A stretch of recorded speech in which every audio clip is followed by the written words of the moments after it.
खरंच 2 मुलांना सांभाळणं खरंच खूप अवघड असतं. कारण आता तरी मला असं वाटायला लागलं आहे, की 2 मुलांना सांभाळणं खरंच खूप अवघड असतं. कारण आयुष्य एकटं होतं तेव्हा मला एवढं काही वाटायचं नाही. पण आता 2 मुलं झाल्यानंतर माझ्या जिम्मेदारी जास्तच वाढल्या आहेत. कारण सकाळी लवकर उठायचं आणि त्याचं पटकन स्कूलचं आवरून वगैरे द्यायचं. त्यानंतर मग घरातली पटपट कामे करून घ्यायची. कारण इकडे हर्षही रडत असतो किंवा मग तो झोपलाही नसला तर खेळत असला तरी पण आपल्याला त्याच्याजवळ बसावंच लागतं. त्यानंतर मग घरातली कामे वगैरे आवरून घेतली, भांडे वगैरे केली. त्यानंतर मग कामे आवरल्यानंतर मग हर्षला अंघोळ वगैरे घातली. अंघोळ झाल्यानंतर तो छान झोपतो 1-1.5 तास. मग तो झोपल्यानंतर मग आपले जेवण वगैरे राहिलेले कामे वगैरे करून घेतली. मग तोपर्यंत आयुष्यही आला होता. मग हर्ष उठला. त्याला नंतर मग गन पावडर वगैरे केलं. कारण अंघोळ झाल्यानंतर मी त्याला तसंच अंघोळ झाल्यानंतर लगेच झोक्यामध्ये टाकून देते.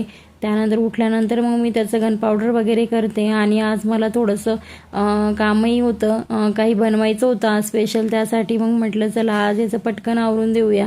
मग त्यासाठी पटकन त्याला आवरायला घेतलं. आईची इथं मस्ती चालू होती की मला आवरू दे म्हणून सनी, कारण त्याचं मध्ये चालूच असतं याचं आवरायला घेतलं की.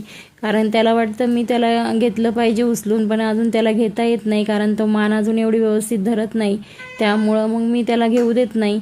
पण तरी देखील तो पावडर वगैरे लावतच असतो त्याला. मी त्याला गन पावडर करायला घेतलं की त्याचं मध्ये चालूच असतं मला करू दे म्हणून. पण आज थोडी घाई होती म्हणून मग मीच केलं. आणि मी काजळ वगैरे एअरबडनेच लावते. तो 3 महिन्याचा झाला आहे आता, त्यामुळे मग मी काजळ लावायला सुरुवात केलं आहे.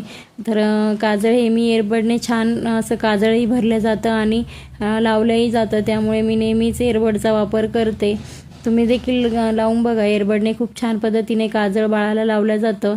त्यानंतर मग तो तिकडे खेळत होता तोपर्यंत म्हटलं चला आज आयुषसाठी काहीतरी बनवायचं होतं. तर म्हटलं चला आज चकली बनवून घेऊया.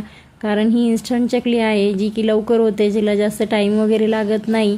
जर तुम्हाला रेसिपी हवी असेल तर मला कमेंटमध्ये सांगा, मी तुमच्यासोबत शेअर करेल. आणि मुलांनाही खूप आवडते. आणि शाळेतून आल्यानंतर मुलांना असं काहीतरी हवं असतं की टिफिनलाही भाजीपोळी, आणि त्यानंतर घरी आल्यानंतर त्यांना भाजीपोळी खायचं म्हटलं की फार कंटाळा येतो. त्यामुळं मी आज अशी छान अशी चकली बनवली. Thank you for watching my